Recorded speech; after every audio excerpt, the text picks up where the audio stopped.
Hey guys, তো দেখতে পাচ্ছ আমরা রেডি সেডি হয়ে বেরিয়ে পড়েছি। বলে তো আমরা কোথায় যাচ্ছি? হ্যাঁ হ্যাঁ, তোমরা গেস করে ফেলেছো আই থিঙ্ক।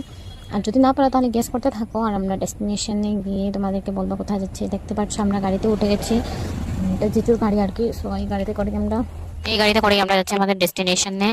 আর আমরা কে কে যাচ্ছি বলে দিই তোমাদেরকে একবার। আমি যাচ্ছি, আমার দুই জিজু, বোনের ছেলে মেয়ে, আমরা সবাই মিলে। কেন না আমরা অ্যাকচুয়ালি ছোটো দিদির বাড়িতে এসেছিলাম, ওর বাড়ি হচ্ছে গিয়ে হাইলাকান্দিতে। তো হাইলাকান্দি থেকে আমাদের যে ডেস্টিনেশনটা অত বেশি দূর নয়, এই জন্য আমরা আসা এখানে আজকে। সো আমরা এখান থেকে ইয়ে করে ঘুরে টুরে এখন বেরিয়ে পড়বো।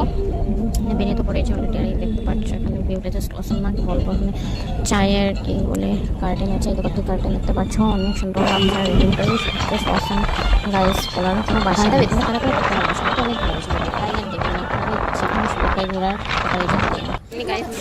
এই দেখি নাও বন্ধুরা, ফাইনালি আমরা এসে গেছি সন্দেলে।